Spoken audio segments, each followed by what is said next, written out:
तो hello guys, स्वागत है आपको मेरे चैनल एक्सप्लेन ट्यूब पर। तो आज मैं आपको एक्सप्लेन करने वाला हूँ सोलो लेवलिंग के तीसरे एपिसोड को। उम्मीद करता हूँ आपने इसका पहला और दूसरा एपिसोड देख लिया होगा। अगर नहीं देखा होगा तो पहले जाके उन दोनों पार्ट को देख लीजिए, नहीं तो इस एपिसोड में आपको कुछ भी समझ नहीं आने वाला। तो इसे शुरू करने से पहले मैं इसका सेकंड पार्ट का थोड़ा आपको रिकैप दे देता हूँ। उस एपिसोड में आपने देखा था कि जिन्मू ने मिस्टर सॉन्ग और जीना को उस गेट से बाहर भेज दिया था, पर वो खुद वहां पर फंस गया था। उसके बाद वहां पर प्रेजेंट सब स्टैचू ने उसको मार मार के भरता बना दिया था। तो जब वो मरने ही वाला होता है, उसके सामने कुछ नोटिफिकेशन जैसा आता है जिसमें लिखा हुआ होता है कि वो उस गेम को कंटिन्यू करे, नहीं तो उसका हार्ट 0.02 सेकेंड में बंद हो जाएगा। तो यहाँ पर जिन्मो यस चूज करता है, जिससे कि वो उस गेम का एक प्लेयर बन जाता है। उसके बाद हमें थर्ड एपिसोड में एक हॉस्पिटल का सीन दिखाया जाता है, जहाँ पर जिन्मो एक बेड पर पड़ा हुआ होता है और कुछ समय बाद वो अचानक से ही उठ जाता है वहाँ पर से, और वो इधर उधर देखने लगता है। तो तभी वो देखता है कि उसका हाथ और पैर जो कि कट गया था वो पूरी तरह से ठीक हो गया था। तो इससे पहले वो कुछ समझ पाए, यहाँ पर हंटर एसोसिएशन सर्विलेंस टीम के दो बंदे आते हैं, जिनमें से एक का नाम था जिन चुल और दूसरे बंदे का नाम था कांग ताकेसी। और उसके बाद यहाँ पर जिन्मू पूछता है कि आपको मुझसे क्या काम है। तो जिनचुल इधर जिन्मू को बताता है कि तुम 3 दिन से बेहोशी की हालत में थे, और यहाँ पे जिन्मू मिस्टर सॉन्ग और जूही के बारे में पूछता है, और वो दोनों बिल्कुल सही सलामत होते हैं। लेकिन मिस्टर सॉन्ग ने अपना हाथ खो दिया होता है, जिससे कि वो एक अब हंटर नहीं बन सकते, और वो अब हंटर से रिटायर ले चुके हैं। वहीं पर दूसरी और हमें अगर बात करें ली जूही की, तो वो अब ट्रॉमाटाइज हो चुकी है पूरी तरह से, और अभी उनकी थेरेपी चल रही है। तो उनकी कंडीशन को देख के ऐसा लगता है कि वो अब हंटर में फिर से वापस नहीं आ पाएगी। और यहाँ पे जिनचुल बताता है कि सिर्फ 6 लोग उस डबल डंजन से बाहर आए जिससे तुम्हारा सामना हुआ था। जब व्हाइट टाइगर गिल्ड वहाँ पर पहुंचे तो उन्हें वहाँ पर कोई भी डंजन नहीं मिला सिवाय तुम्हारे।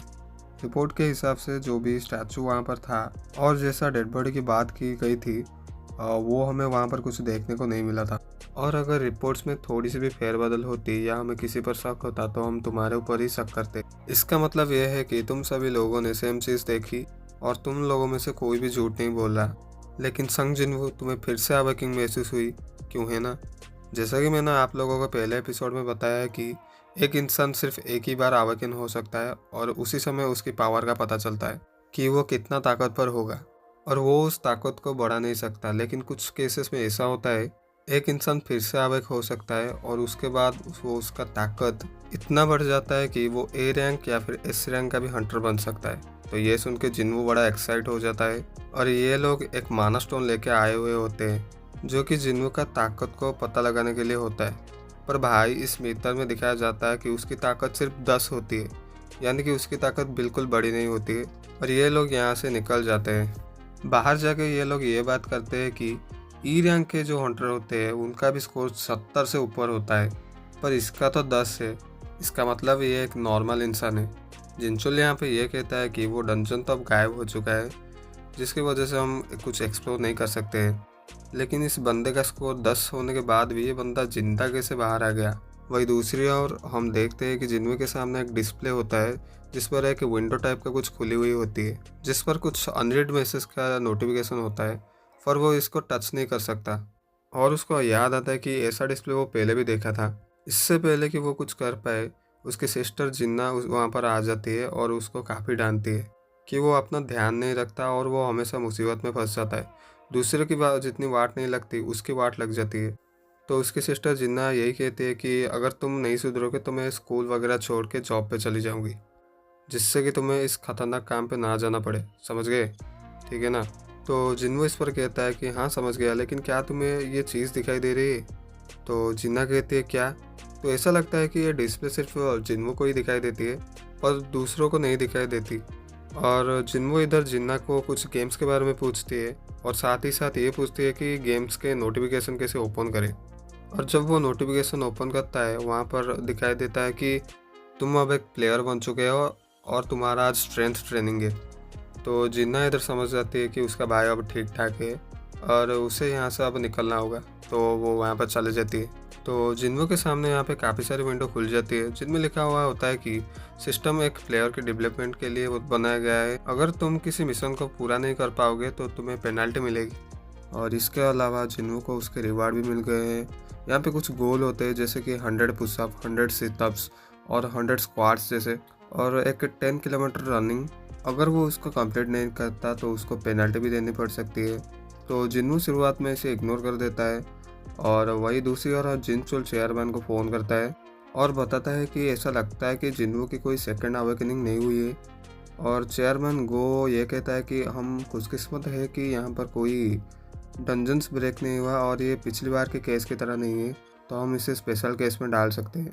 और दूसरी ओर हमें दिखाया जाता है कि जंग इन चाहे से बात कर रही होती है, और जंग इन ये कहता है कि मिस चाहे, मैं चाहता हूँ कि तुम रैंक बी के रेड में एक इंस्ट्रक्टर की तरह काम करो। तो चाहे ये कहती है कि वो एक इंस्ट्रक्टर नहीं बन सकती है क्योंकि उसे ये सब नहीं आता। तो जंग इन कहता है कि उस रेड में जो नए रिक्रूट्स आए हैं उनकी प्रैक्टिस हो जाएंगी और ये उनके टेस्ट की तरह होगा। तुम्हें चिंता करने की कोई ज़रूरत नहीं है, तुम जैसे नॉर्मली लड़ते हो वैसे ही लड़ते रहना। वो लोग बस तुमको देख के ही सीख लेंगे। मुझे पता है कि तुम काफ़ी ज़्यादा इंटेलिजेंट हो। और वो ये बोलता है कि यहाँ के 5 सबसे बड़े गिल्ड में से उसका गिल्ड एक है, लेकिन अगर इंटरनेशनल लेवल पर देखा जाए तो हम किसी इंडिविजुअल के पावर को बढ़ा नहीं सकते, लेकिन उनकी एक्सपीरियंस को ज़रूर बढ़ा सकते हैं।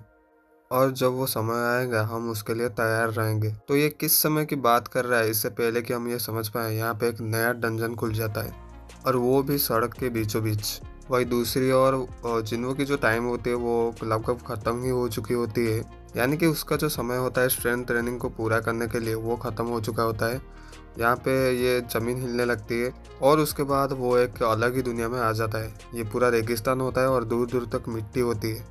और भाई उसके पीछे काफ़ी खतरनाक मॉन्स्टर होता है, और हमें विंडो में दिखाया जाता है कि ये जिन्नू का एक पेनल्टी टेस्ट है, यानी कि अब उसका पेनल्टी टेस्ट शुरू हो गया है। और अब उसका जो गोल है कि इधर 4 घंटे तक सरवाइव करना।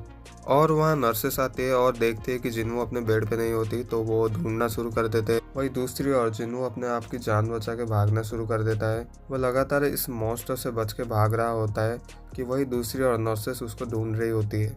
तो इसीलिए उसके पसीने छूट जाते हैं भाई, उसके हालत भी सूख जाता है और फाइनली उसका क्वेस्ट ख़त्म हो जाता है।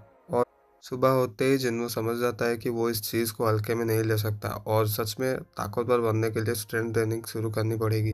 वही दूसरी ओर जूही को कांटेक्ट किया जाता है कि एक डी रैंक का गेट ओपन हुआ है और वहाँ पे उसकी ज़रूरत है। और जूही को ये भी बताते हैं कि जिन्नू अब जग चुका है अपनी नींद से। तो इसे सुन के जूही काफ़ी ज़्यादा खुश होती है। वो फ्लावर्स लेकर हॉस्पिटल पहुंचती है जिन्नू से मिलने के लिए। पर वहाँ पर कुछ नर्स देख रही होती है कि जिन्नू पूरी तरह से लगा हुआ है अपनी प्रैक्टिस में और वो भागने में लगा हुआ है। उसको 4 दिन हो गए उसको डिस्चार्ज हुए, और वो अपनी पूरी ताकत लगाकर इधर भाग रहा होता है। इधर उसे एक चीज़ समझ आ जाती है कि ये विंडो एकदम असली है और ये उसके खुद के स्टार्स दिखाती है। वहाँ पे उसे 3 अलग अलग टाइप के रिवार्ड मिलते हैं। पहला फुल रिकवरी का, जिसके बाद उसका पूरा शरीर रिकवर हो जाता है। और दूसरी चीज़ था एबिलिटी पॉइंट्स, और वो इन पॉइंट्स को अपनी स्ट्रेंथ को बढ़ाने के लिए लगाता है, जिससे कि वो और ज़्यादा ताकतवर बन पाए। उसके अलावा एंड में उसे एक रैंडम रिवार्ड बॉक्स मिलता है और उसे अक्सर इसमें नॉर्मल बैंडेजेस वगैरह मिलता है। पर आज उसे एक चाबी मिली थी और वो इस चाबी को यूज करके एक इंस्टेंस डंजन में जा सकता था और डंजन से टेलीपोर्ट भी हो सकता है। और ये सब उसके प्रैक्टिस के लिए होता है, जिससे कि वो और ज़्यादा ताकतवर बन सके। यहाँ पर न्यूज़ में बताया जाता है कि नए डी रैंक्स के गेट ओपन हुआ है इन लोकेशन पे, और एक सी रैंक का गेट भी ओपन हुआ है अपर ईस्ट में। यहाँ पे जिन्नू अपनी मॉम से मिलने आता है और हमें एक फ्लैशबैक दिखाया जाता है कि जब जिन्नू की मॉम उठ नहीं रही थी तो जिन्नू और जिन्ना काफ़ी ज़्यादा परेशान हो जाते हैं और वो दोनों उन्हें हॉस्पिटल लेके आते हैं। यहाँ पे इनको बताया जाता है कि ये एक इटरनल स्लीप डिजीज़ है, जिनको ये लोग अंतिम आराम भी कह सकते हैं। और ये एक ऐसी डिजीज़ है जो कि उस समय आई थी जब ये गेट ओपन हुए थे, और तकरीबन 10,000 लोगों में से एक लोग ऐसा होता है जिसको ये डिजीज़ हो जाता है। और माना जाता है कि माना स्टोन की जो एनर्जी होती है उसी की वजह से ये होता है। तो इसी वजह से जिन्नू अपनी पूरी ताकत लगाता है और अपनी प्रैक्टिस शुरू कर देता है। और हमें फ्लैशबैक में दिखाया जाता है कि जिन्नू डिसाइड करता है कि अपने मॉम को ठीक करने के लिए वो एक हंटर बनेगा, लेकिन हंटर बनने के बाद वो कुछ ज़्यादा कर नहीं पाता। और अब अगर देखा जाए तो जिन्नू दिन ब दिन और भी ज़्यादा ताकतवर होते जा रहा है। यहाँ पे स्टेशन के एग्जिट नंबर 3 पे वो आता है इस चाबी का इस्तेमाल करने के लिए और गेट को ओपन करने के लिए। उसे पता होता है कि उसके पास चाबी है, तो वो उसको कभी भी आराम से बाहर निकल सकता है। उसके बाद वो गेट को ओपन कर देता है और उसके अंदर घुस जाता है, और उसके अंदर घुस जाते ही वो गेट लॉक हो जाता है। और उसे वहाँ पर एहसास होता है कि यहाँ से एक लड़की निकल के जाता है, और इसका मतलब ये है कि वो अब एक अलग डायमेंशन में आ चुका है, और इसका मतलब ये है कि उसको अब बॉस को हराना ही होगा, नहीं तो वो यहाँ से बाहर नहीं आ जा सकता। और वो सोचता है कि वो आज तक कभी किसी डंजर्स में बॉस को तो दूर, एक गॉब्लिन को भी नहीं मारा, तो वो कैसे उनको हराएगा वो यही सोच रहा था कि तभी यहाँ 3 गॉब्लिन आ जाते हैं। और वो याद करता है कि कैसे गॉब्लिन पहले उसकी वाट लगाया करते थे, लेकिन अब वो यहाँ पे उनसे लड़ने की कोशिश करता है, और थोड़ी पिटने पिटाने के बाद वो 3 गॉब्लिन को मार देता है। और उसे समझ आ जाता है कि वो अब काफ़ी ज़्यादा ताकतवर हो चुका है। तभी पीछे से एक वॉल्फ टाइप का बीस्ट आ जाता है, और जिसके दांत भाई लोहे के बने हुए होते हैं, और यहाँ पे जिन्नू का जो नाइफ होता है वो उसे भी काट देता है। तो इससे जिन्नू को काफ़ी ज़्यादा डर लगने लग रहा था, और वो समझ ही नहीं पा रहा था वो क्या करे। और वो वॉल्फ उसके गाल में एक स्क्रैच कर देता है, और उसे याद आता है कि उसके पास यहाँ पर कोई हीलर नहीं है, तो यहाँ पे उसको संभल के रहना होगा, नहीं तो उसका काम खत्म। और ये कहने के बाद ही उसके ऊपर वॉल्फ अटैक कर देता है, और ये एपिसोड यहीं पर ख़त्म हो जाता है।